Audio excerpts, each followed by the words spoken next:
Hello, আসসালামু আলাইকুম সুপ্রিয় শিক্ষার্থীবৃন্দ। আপনাদের সকলকে আসসালামু আলাইকুম। আজকে আমরা চলে এসেছি আরেকটি ওয়ান শট এমসিকিউ ক্লাসে।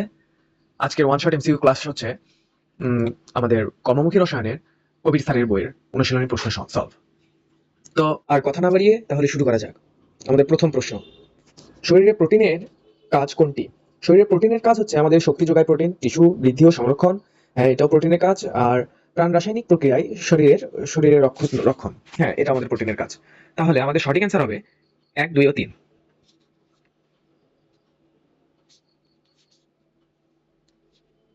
তারপর আমরা পরবর্তী প্রশ্নে চলে যাই। নিম্নের কোনটি সঠিক?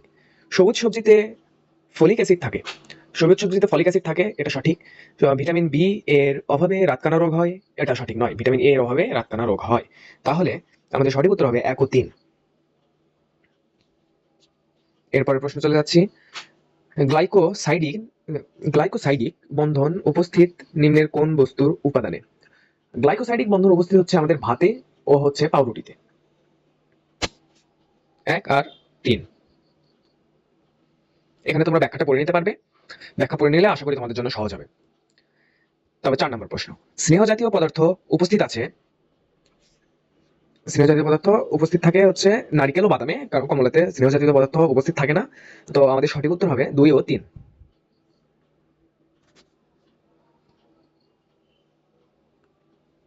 ৫ নম্বর, বেকিং সোডার রাসায়নিক ফর্মুলা কোনটি? বেকিং সোডা আমরা জানি হচ্ছে সোডিয়াম বাইকার্বনেট।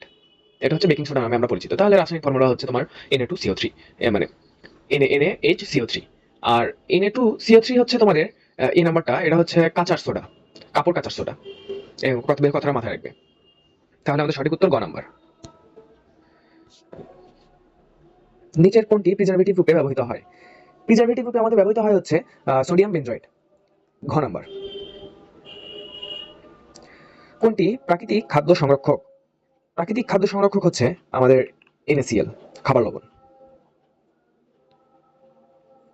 ফুড প্রিজারভেটিভ এ ব্যবহৃত সাইট্রিক অ্যাসিডের পিএইচ এর মান কত? ফুড প্রিজারভেটিভে সাইট্রিক অ্যাসিডের পিএইচ এর মান হচ্ছে আমাদের 3.14। বিষয়টা আমরা তোমরা কিন্তু মাথায় রাখবে, 3.14। প্রাকৃতিক খাদ্য সংরক্ষক হলো ভিনেগার নয়, মানে ভিনেগার, হ্যাঁ ভিনেগার। প্রাকৃতিক খাদ্য সংরক্ষক হলো ভিনেগার। তারপর ফরমালিন নয়, ফরমালিন প্রাকৃতিক নয়, এটি কৃত্রিম। আর খাদ্য লবণ এটা হচ্ছে প্রাকৃতিক। আমাদের সঠিক উত্তর হচ্ছে ১ ও ৩।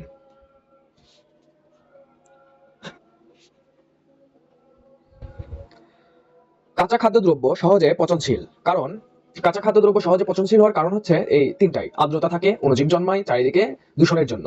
তাহলে আমাদের তিনটাই সঠিক উত্তর। পরবর্তী প্রশ্ন চলে যাই। BAH এর পূর্ণরূপ কি? ব্যাটালেটেড হাইড্রক্সিনিসল। BAH এর পূর্ণরূপ হচ্ছে ব্যাটালেটেড হাইড্রক্সিনিসল। এই নাম্বার। রসগোল্লা চিনির সিরাপে সংরক্ষণ করা হয় কারণ চিনির পানির সাথে বন্ধন গঠন করে। হ্যাঁ, চিনি পানির সাথে বন্ধন গঠন করে, ঠিক আছে। অণুজীবের দেহ থেকে পানি শোষণ করে, সেটাও ঠিক আছে। সরাসরি অণুজীবকে ধ্বংস করে, এটা ঠিক নয়। আমরা সরাসরি অণুজীবকে ধ্বংস করতে পারি না। তাহলে আমাদের সঠিক উত্তর হচ্ছে ১ ও ২। ৩ নম্বর প্রশ্নে চলে যাই, ১৩ নম্বর প্রশ্নে চলে যাই। সাইট্রিক অ্যাসিড, ভিনেগার, লবণ, SO2, সালফার ডাইঅক্সাইড এই পদার্থগুলো নিম্নে কোন শ্রেণীর অন্তর্ভুক্ত? তো এই সবগুলো হচ্ছে আমাদের ফুড প্রিজারভেটিভস। তারপর ১৪ নম্বর, নিচের কোনটি প্রাকৃতিক অ্যান্টিঅক্সিডেন্ট? প্রাকৃতিক অ্যান্টিঅক্সিডেন্ট হিসেবে কাজ করে আমাদের সেলোনিয়াম। কোনটি অ্যান্টিঅক্সিডেন্ট? অ্যান্টিঅক্সিডেন্ট হচ্ছে বিএইচটি। BHD antioxidant. অ্যান্টিঅক্সিডেন্ট হলো আমাদের শরীরের সেই উপাদান যা ফ্রি রেডিকাল থেকে আমাদের শরীরকে রক্ষা করে থাকে। তারপরে আমরা ১৬ নম্বর কোশ্চেনে দেখতে পাচ্ছি মাংস সংরক্ষণে ব্যবহৃত খাদ্য সংরক্ষক কোনটি? মাংস সংরক্ষণের খাদ্য সংরক্ষক হচ্ছে আমাদের সোডিয়াম নাইট্রাইট। তারপর সার্বিক অ্যাসিড হচ্ছে অ্যান্টিমাইক্রোবিয়াল প্রিজারভেটিভ, এটা ঠিক আছে। তারপরে হেক্স 2,4 ডাইইন 1 ওয়িক অ্যাসিড, এটাও ঠিক আছে। অ্যান্টিঅক্সিডেন্ট না, সার্বিক অ্যাসিড অ্যান্টিঅক্সিডেন্ট না। তাহলে আমাদের সঠিক উত্তর হবে ১ ও ২। তারপরে প্রশ্ন চলে যায়, খাদ্যদ্রব্য পচনের অন্যতম সহায়ক কোনটি? খাদ্যদ্রব্য পচনের অন্যতম সহায়ক হচ্ছে অক্সিজেন। তারপর অ্যান্টিঅক্সিডেন্ট, কোনটি অ্যান্টিঅক্সিডেন্ট? অ্যান্টিঅক্সিডেন্ট হচ্ছে আমাদের বিউটাইলেটেড হাইড্রক্সি অ্যানিসল, এটা হচ্ছে আমাদের অ্যান্টিঅক্সিডেন্ট। খাদ্যদ্রব্য পচনের কারণ কি? খাদ্যদ্রব্যের পচনের কারণ হচ্ছে চর্বির উপস্থিতি আর খাদ্যের জারণ। এই দুইটা হচ্ছে আমাদের খাদ্যদ্রব্য পচনের কারণ। আর আরেকটা কারণ আছে, যেটা হচ্ছে অবস্থান্তর ধাতু আয়ন আয়ন এসব আয়ন খাবারের চেইন নষ্ট করে, ফলে খাবার পচে যায়। তো এই চেইন নষ্ট করার জন্য আমাদের অবস্থান ধাতু প্রয়োজন। তো এখানে অবস্থান ধাতুর অপশন নেই যেহেতু, সেহেতু আমাদের সঠিক উত্তর হবে 1 ও 2। তারপর প্রশ্ন চলে যায়, ফরমালিন শরীরে প্রবেশ করলে কিডনি নষ্ট হয়ে যায়, হ্যাঁ ক্যান্সার হওয়ার সম্ভাবনা থাকে, হ্যাঁ তারপর চোখ অন্ধ হয়ে যাওয়ার সম্ভাবনা থাকে। তাহলে আমাদের সঠিক উত্তর হবে হচ্ছে আমাদের তিনটাই। পরবর্তী প্রশ্নে চলে যাই, প্রিজারভেটিভ হিসেবে ব্যবহৃত হয় আমাদের হ্যাঁ ইথানয়িক অ্যাসিড ব্যবহৃত হয়, BAH ব্যবহৃত হয়, BHT এটাও ব্যবহৃত হয়, কিন্তু মিথানল ব্যবহৃত হয় না, কারণ মিথানল একটি বিষাক্ত পদার্থ দিয়ে আমরা যদি খাবার সংরক্ষণ করি বা কোনো কিছু সংরক্ষণ করি, তো পরে সেটা সংরক্ষিত হবে না, অবশ্যই সেটা আমরা জানি। অতএব সঠিক উত্তর হচ্ছে আমাদের 1 ও 2। পরবর্তী প্রশ্ন, মাছ মাংস সংরক্ষণে কোনটি ব্যবহৃত হয়? আমরা কিছুক্ষণ আগে পড়ে আসলাম সোডিয়াম নাইট্রাইট। জুস সংরক্ষণের প্রিজারভেটিভ কোনটি? জুস সংরক্ষণের প্রিজারভেটিভ হচ্ছে সালফার ডাইঅক্সাইড। তারপর প্রশ্ন চলে যাই, কোনটি খাদ্য সংরক্ষণে কোন পদার্থটি খাদ্যের পচনের জন্য দায়ী? খাদ্যের পচনের জন্য দায়ী হচ্ছে আমাদের পানি। পানি আমাদের খাদ্যের পচনের জন্য দায়ী। 26 নম্বর প্রশ্ন, নিরাপদ খাদ্য সংরক্ষণ হিসেবে পরিচিত কোনটি? নিরাপদ খাদ্য সংরক্ষণ হিসেবে আমাদের পরিচিত হচ্ছে সোডিয়াম বেনজয়েট।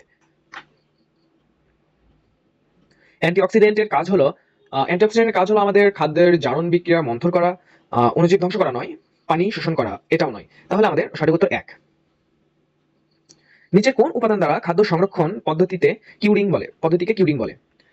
খাদ্য সংরক্ষণের পদ্ধতি কিউরিং বলে, লবণের দ্বারা খাদ্য সংরক্ষণ করাকে আমরা কিউরিং বলে থাকি। এর মাধ্যমে আমরা কাঁচা আম, তারপর আমলকি, চালতা, জলপাই, গাজর, কাঁচামরিচ ইত্যাদি সংরক্ষণ করা যায়। ইলিশ মাছ সংরক্ষণ করে থাকে অনেকেই। তাহলে আমরা এই সঠিক উত্তর দিতে পারি এ, ক নাম্বার। মাংস কোটাজাতকরণে নিচের কোনটি ব্যবহৃত হয়? মাংস কোটাজাতকরণে আমাদের ব্যবহৃত হচ্ছে 2% লবণের দ্রবণ। সবজি সংরক্ষণের জন্য নিচের কোনটিতে সবজি ডুবিয়ে রাখা হয়? সবজি ডুবিয়ে রাখা হয় হচ্ছে লবণের দ্রবণে। খাদ্যদ্রব্য কোটাজাতকরণে ব্লাঞ্চিং পর্যায়ে ফুটন্ত পানি বা বাষ্পের সাহায্যে খাদ্যদ্রব্যকে 5-10 মিনিট সময় উত্তপ্ত করণে ব্লাঞ্চিং পর্যায়ে কি কি হয়ে থাকে? তাহলে আমরা এখানে দেখতে পাচ্ছি 1 নাম্বার, ফুটন্ত পানিতে বাষ্পের সাহায্যে খাদ্যদ্রব্যকে 5 থেকে 10 মিনিট উত্তপ্ত করা হয়। হ্যাঁ ঠিক আছে, লবণের দ্রবণে খাদ্যদ্রব্যকে 5 থেকে 10 মিনিট ডুবিয়ে রাখা হয়, এটা সঠিক নয়। খাদ্যদ্রব্যের মধ্যে বিদ্যমান এনজাইম সম্পূর্ণরূপে ধ্বংসপ্রাপ্ত হয়, এটা সঠিক উত্তর। তাহলে আমাদের সঠিক উত্তর হচ্ছে 1 ও 3। 1 ও 3 কত নাম্বার আছে? খ নাম্বার। এরপর আমরা চলে যাই 32 নম্বরে, আম কোটাজাতকরণে কোন যৌগটি ব্যবহৃত হয়? আম কোটাজাতকরণে আমাদের ব্যবহৃত হয় হচ্ছে সাইট্রিক অ্যাসিড। তারপরে প্রশ্নে চলে যাই, মাংস কোটাজাতকরণে ব্যবহৃত দ্রবণ হলো 2% খাদ্য লবণ, আর হচ্ছে 2% চিনি দ্রবণ। আমরা এই সঠিক উত্তর দিতে পারি তাহলে 1 ও 3। 1 ও 3 করতে আছে গ নাম্বার। এরপরের প্রশ্নে চলে যাই, কাঁঠাল কোটাজাতকরণে নিম্নে কোন অ্যাসিড প্রয়োজন? কাঁঠাল কোটাজাতকরণে আমাদের প্রয়োজন হচ্ছে সাইট্রিক অ্যাসিড। বার্লি, খেজুর, গুড় ও আঙ্গুরে নিচের কোন খাদ্য উপাদান রয়েছে? তাহলে এগুলোতে আমাদের খাদ্য উপাদান রয়েছে হচ্ছে কার্বোহাইড্রেট। নিচের কোন আয়নের কোয়াগুলেশন ক্ষমতা সবচেয়ে বেশি? এখানে অবশ্যই হবে অ্যালুমিনিয়াম 3+, কারণ আমরা জানি যে মৌল সবচেয়ে বেশি বেশি আয়নিত অবস্থায় থাকে বা যার চার্জ সংখ্যা বেশি হয়, তার কোয়াগুলেশনের ক্ষমতা সবচেয়ে বেশি হয়। তাহলে আমাদের এখানে সঠিক উত্তর হবে হচ্ছে এ, অ্যালুমিনিয়াম 3+। ম্যাগনেসিয়াম হাইড্রোক্সাইড ও পানি এর মিশ্রণকে কি বলা হয়? ম্যাগনেসিয়াম হাইড্রোক্সাইড ও পানির মিশ্রণকে আমরা সাসপেনশন বলে থাকি। সাসপেনশন। 38 নম্বর প্রশ্ন, কোনটি সাসপেনশন? সাসপেনশন হচ্ছে কাদাময় ঘোলা পানি, এটা হচ্ছে সাসপেনশন। ক্লোরাইড দ্রবণ হতে কোনার কোয়াগুলেশন হয় যখন, এখানে আমরা দেখতে পাচ্ছি অপশনগুলো, এখানে তড়িৎ বিশ্লেষ্য পদার্থের পরিমাণ বেশি থাকে, তারপরে কোলয়েড কণা আধান তড়িৎ বিশ্লেষের কণার বিপরীতে আধান দ্বারা প্রশমিত হয়, কোলয়েড কণা ও বিস্তার মাধ্যমে পরস্পরে দূরে সরে যায়। তাহলে এখানে সঠিক উত্তর হবে আমাদের তিনটাই। কোয়াগুলেশন পদ্ধতি কোনটি? কোয়াগুলেশন পদ্ধতি হচ্ছে আমাদের দুধ থেকে দই তৈরি করা। পরের প্রশ্নে চলে যায়, নিচের কোনটি ইমালশন? ইমালশন হচ্ছে আমাদের দুধ আর মাখন, এই দুটো হচ্ছে ইমালশন। তাহলে সঠিক উত্তর হচ্ছে 2 আর 3। দুধে প্রাকৃতিক ইমালসিফায়ার হিসেবে কোনটি থাকে? এটা হচ্ছে প্রোটিন। পরের প্রশ্নে চলে যায়, পানিতে ময়দার মিশ্রণকে কি বলে? পানিতে ময়দার মিশ্রণকে বলে হচ্ছে সাসপেনশন, কারণ ঘোলাময় পানি সেটা হচ্ছে সাসপেনশন। তাহলে এখানে আমাদের সঠিক উত্তর হবে সাসপেনশন, গ নাম্বার। কোনটি উত্তম কোয়াগুলেন্ট? উত্তম কোয়াগুলেন্ট হচ্ছে আমাদের অ্যালুমিনিয়াম 3+, ব্যাখ্যাটা কিছু আগে বলে এসেছি তোমাদের। তো এখানে ব্যাখ্যাটা তোমরা দেখতে পারো, অ্যালুমিনিয়াম 3+ হচ্ছে উত্তম কোয়াগুলেন্ট, যার চার্জ সংখ্যা বেশি সেটি উত্তম কোয়াগুলেন্ট। তারপরে 45 নাম্বার, সাসপেনশন কি? সাসপেনশন হচ্ছে অসমসত্ব মিশ্রণ। এটা উত্তর হচ্ছে খ নাম্বার। দুধে নিম্নের কোন শ্রেণী দুধ নিম্নের কোন শ্রেণীতে পড়ে? দুধ আমাদের হচ্ছে পড়ে ইমালসন। অ্যারোসল সাসপেনশন হলে এর বিস্তার মাধ্যম কোনটি? তো বিস্তার মাধ্যম হচ্ছে গ্যাস। অ্যারোসলের বিস্তার মাধ্যম গ্যাস। এটা তোমরা বই থেকে মুখস্থ করেছো এবং আমি এত ব্যাখ্যা দিচ্ছি, ব্যাখ্যাটা তোমরা দেখে নিও। তারপরে চলে যাই 48 নাম্বার, কোন আয়নের স্বল্প পরিমাণ কোয়াগুলেশন দ্রুত করে? কোন আয়নের স্বল্প পরিমাণ কোয়াগুলেশন দ্রুত করে? তাহলে এটা হচ্ছে অ্যালুমিনিয়াম 3+। ব্যাখ্যা পূর্ববর্তী প্রশ্নে দিয়ে এসেছি। 49 নম্বর প্রশ্ন, সাসপেনশনের দ্রবণের কণাগুলো 10 থেকে 5 সেন্টিমিটার বড় হয়, এটা সঠিক। তারপরে ফিল্টার পেপার দিয়ে যেতে পারে না, ফিল্টার পেপার দিয়ে যেতে পারে না, কারণ 10 থেকে 5 সেন্টিমিটার বড় এরকম কণা ফিল্টার পেপারে আটকে যাবে। তাহলে আমরা খালি চোখে দেখা যায়, হ্যাঁ খালি চোখে দেখা যায়, এত বড় কণা আমরা খালি চোখে দেখতে পারি। তাহলে সঠিক উত্তর হবে হচ্ছে 1 ও 3। এরপরে 50 নম্বর প্রশ্ন, সর্বাধিক কার্যকর কোয়াগুলেন্ট কোনটি? সর্বাধিক কার্যকর কোয়াগুলেন্ট হচ্ছে আমাদের Fe2SO4 3। এটা হচ্ছে আমাদের সর্বাধিক কার্যকর কোয়াগুলেন্ট। এরপর প্রশ্ন, কোয়াগুলেশন পদ্ধতি কোনটি? কোয়াগুলেশন পদ্ধতি হচ্ছে দুধ থেকে দই তৈরি। এটা তো আমরা করে এসেছি। চলে যাব 51 নম্বর প্রশ্ন। 51 নম্বর প্রশ্নে আমরা দেখতে পাচ্ছি যে দুধে কয় ধরনের ক্যানেজেন বর্তমান থাকে? দুধে 4 ধরনের ক্যানেজেন বর্তমান থাকে। তাহলে অ্যান্সার গ। তারপর শর্করা হিসেবে দুধের প্রধান উপাদান কোনটি? শর্করা হিসেবে দুধের প্রধান উপাদান হচ্ছে পানি। এরপর কোন প্রাণীর দুধে শক্তি কে ক্যালসিয়াম আচ্ছা বেশি? ঠিক আছে, এটা হচ্ছে বেশি হচ্ছে মহিষে। রাসায়নিক সংযুক্তির দিক থেকে একই যুগল, আচ্ছা রাসায়নিক সংযুক্তির দিক থেকে একই যুগল হচ্ছে মাখন ও ঘি। তারপর দুধ থেকে ছানা তৈরি করতে প্রক্রিয়া ব্যবহৃত হয় হচ্ছে তোমাদের কোয়াগুলেশন। এরপর 56 নম্বর প্রশ্ন, দুধের মিষ্টি স্বাদের জন্য মূল দায়ী ল্যাকটোজ। তরল দুধ সংরক্ষণে কোন পদ্ধতি অবলম্বন করা হয়? তরল দুধ সংরক্ষণে ব্যবহৃত করা হয় হচ্ছে পাস্টোরাইজিং। দুধে কোন স্যাকারাইড থাকে? দুধে থাকে আমাদের ল্যাকটোজ। সংগৃহীত দুধে পিএইচ নিয়ন্ত্রণের জন্য ব্যবহৃত হয় কোনটি? সংগৃহীত দুধে পিএইচ নিয়ন্ত্রণের জন্য ব্যবহৃত হয় হচ্ছে সোডিয়াম বাইকার্বনেট। এরপরে প্রশ্ন চলে যায়, কোনটি প্রোটিন? প্রোটিন হচ্ছে আমাদের ক্যাসিন। ক্যাসিন এক ধরনের প্রোটিন উপাদান।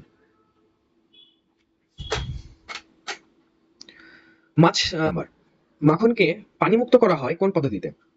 মাখনকে চাপ দিয়ে দলিত করে। ফ্যাটি অ্যাসিডের গ্লিসারাইড হলো তেল, চর্বি, দুগ্ধজাত দ্রব্য, মাখন এর বিউটারিক অ্যাসিড উপস্থিত। মাখনে অ্যাসিটিক অ্যাসিড উপস্থিতি হিসেবে এখানে থাকে হচ্ছে আমাদের অ্যাস্টার রূপে উপস্থিত থাকে। যৌগটির কাঠামো 1, 2। 1 নাম্বার তো হবে না, এটি একটি ভিটামিন নয়, এটি অ্যামিনো অ্যাসিড, হ্যাঁ ঠিক আছে, এটি প্রোটিনের মনোমার, হ্যাঁ ঠিক আছে। তাহলে 2 আর 3, 2 আর 3 আছে আমাদের গ নম্বর প্রশ্নে, গ নম্বর অ্যান্সারে। তবে কোল্ড ক্রিমে পিচ্ছিল কারক কোনটি? কোল্ড ক্রিমে পিচ্ছিল কারক হচ্ছে আমাদের তরল প্যারাফিন। পরবর্তী প্রশ্ন 65 নম্বর প্রশ্ন, হাত, চুল ও শরীরে বিভিন্ন অফু অঙ্গ রঙিন সাজ ও এর জন্য ব্যবহৃত মেহেদি এর সঙ্গে নিচের কোনটি জড়িত? নিচের আমাদের জড়িত হচ্ছে এখানে আমাদের দেখা যাচ্ছে যে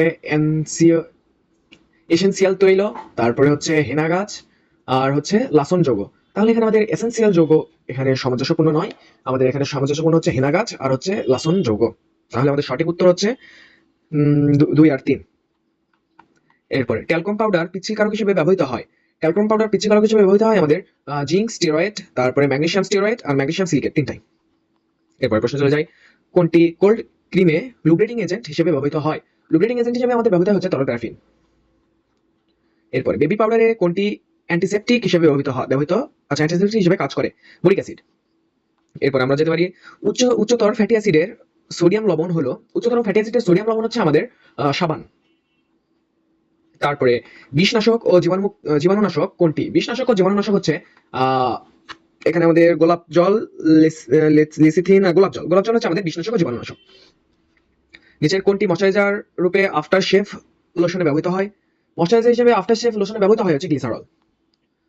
এর প্রশ্নে হেয়ার অয়েলের ইমালসিফায়ার রূপে নিচে কোনটি ব্যবহৃত হয়? ইমালসিফায়ার হিসেবে ব্যবহৃত হয় হচ্ছে ওলিক অ্যাসিড। ওলিক অ্যাসিড আমাদের ইমালসিফায়ার হিসেবে ব্যবহৃত হয়। পরবর্তী প্রশ্ন চলে যাই। পিপারমিন্ট অয়েল সংশ্লিষ্ট নয় কোন পদার্থ? পিপারমিন্ট অয়েল সংশ্লিষ্ট নয় কোন পদার্থ? লেসিথিন সংশ্লিষ্ট, মেন্থল সংশ্লিষ্ট নয়, মানে মেন্থল সংশ্লিষ্ট আর বাকি দুইটা সংশ্লিষ্ট নয়। তাহলে আমাদের পিপারমিন্ট অয়েল সংশ্লিষ্ট নয় কোন পদার্থ? সেটা হচ্ছে 1 আর 3। সঠিক উত্তর গ। পরবর্তী প্রশ্নে চলে যায়। নিচে কোনটি প্রস্তুতিতে স্টিয়ারিক অ্যাসিড লাগে? নিচে কোনটি প্রস্তুতিতে স্টিয়ারিক অ্যাসিড লাগে? এটা হচ্ছে স্নো মানে ক্রিম, এরা যে ক্রিম ব্যবহার করে মুখে সেগুলোতে। তারপরে প্রশ্নে চলে যায়। ট্যালক কি? ট্যালক হচ্ছে ম্যাগনেসিয়াম সিলিকেট। পরবর্তী প্রশ্নে চলে যায়। মেহেদির রঙের কারণ কোন রাসায়নিক পদার্থ? মেহেদির রঙের কারণ রাসায়নিক পদার্থ হচ্ছে আমাদের লসন। তারপর মেহেদির রং কোন যৌগের কারণে হয়? মেহেদির রং হয়ে থাকে আমাদের লসন যৌগের কারণে। লসন। ট্যালকম পাউডারের প্রধান উপাদান কোনটি? ট্যালকম পাউডারের প্রধান উপাদান হচ্ছে ট্যালক। গ্লাস পরিষ্কারকের উপাদান অ্যামোনিয়ামের জলীয় দ্রবণ, সঠিক। আইএসও প্রোপাইল অ্যালকোহল, সঠিক। সোডিয়াম লরাইল সালফেট, সঠিক। তাহলে তিনটাই সঠিক উত্তর। টয়লেট ক্লিনারের মূল ক্লিনিং উপাদান কোনটি? টয়লেট ক্লিনারের মূল ক্লিনিং উপাদান হচ্ছে কস্টিক সোডা। লিপস্টিকের মূল উপাদান কোনটি? লিপস্টিকের মূল উপাদান হচ্ছে মোম। গ্লাস ক্লিনারের সক্রিয় ক্লিনিং উপাদান কোনটি? Liquor ammonia. এখানে তোমরা ব্যাখ্যাটা দেখে নিতে পারবে। এরপরে প্রশ্ন চলে যাই। 83 নম্বর প্রশ্ন। Oxide, calcium oxide, silicon dioxide নিচের কোন বস্তুটির উপাদান? এটা হচ্ছে কাঁচ।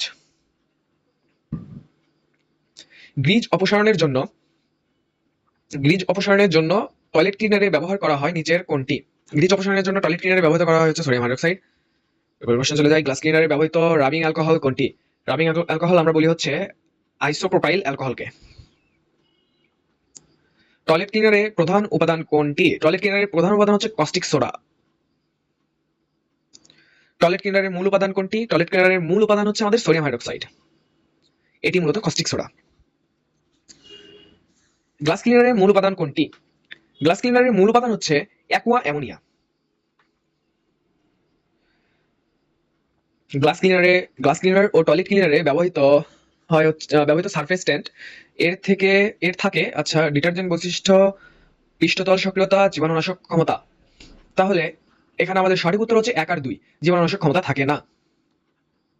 ভিনেগার কিভাবে ব্যাকটেরিয়া ধ্বংস করে? ভিনেগার দ্রবণে পিএইচ এর মান কমিয়ে দিয়ে হচ্ছে ভিনেগার ব্যাকটেরিয়া ধ্বংস করে।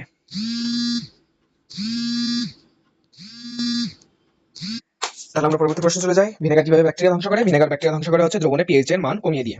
তাহলে গ নাম্বার অ্যান্সার। এরপর 1 নম্বর প্রশ্ন। ভিনেগার কি? ভিনেগার আমাদের হচ্ছে ইথানলিক অ্যাসিডের 6 থেকে 10% জলীয় দ্রবণ। তাহলে এখানে ইথানল দ্রবণ হবে না।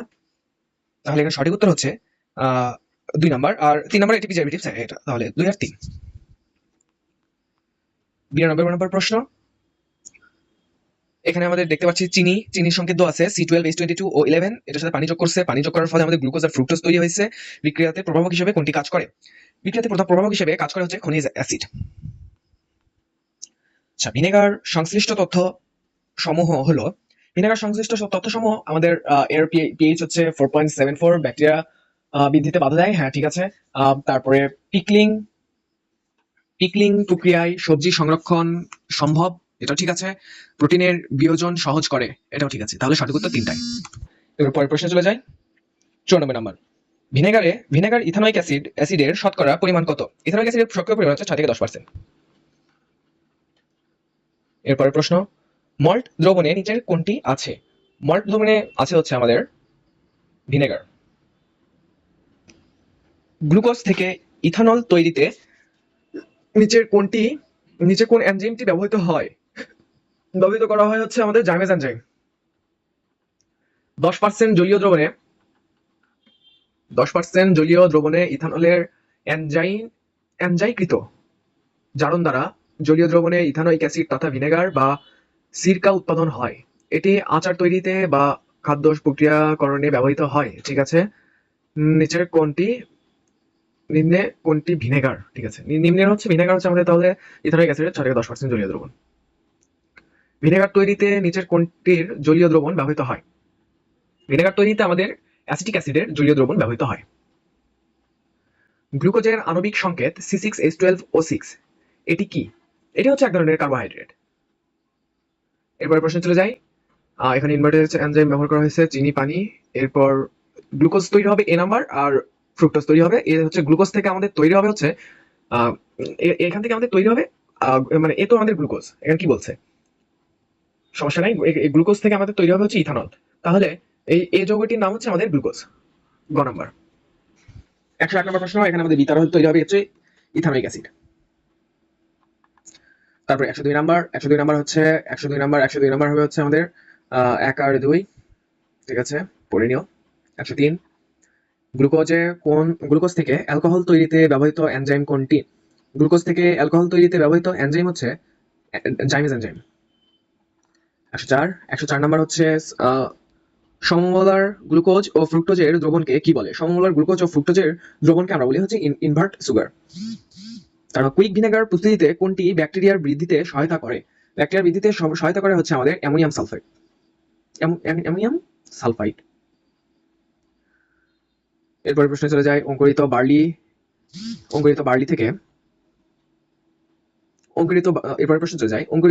বার্লি হতে প্রস্তুতকৃত ভিনেগার কোনটি? অঙ্কুরিত বার্লি হতে প্রস্তুতকৃত ভিনেগার হচ্ছে আমাদের মল্ট ভিনেগার। এখানে বি উৎপন্ন হয় আমাদের 1 ইথানোয়িক অ্যাসিড। তাহলে আমরা 1 দিয়ে দেবো।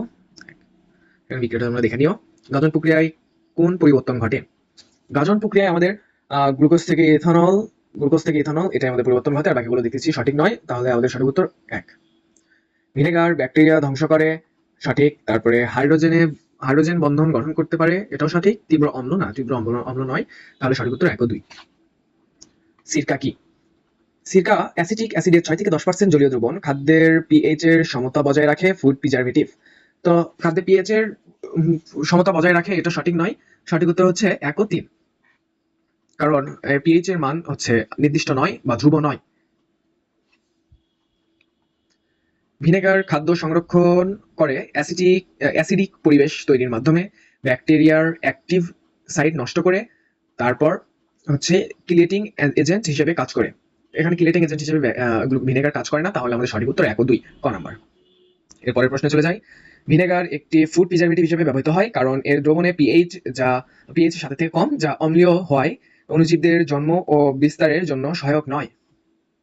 হ্যাঁ, এটা মানা যায়, এটা সঠিক। তারপরে ইথানোয়িক অ্যাসিড অণুজীবকে ধ্বংস করে দেয়, আর হচ্ছে এটি পানি শোষণ করে, অণুজীবদের প্রতিকূল পরিবেশ তৈরি করে।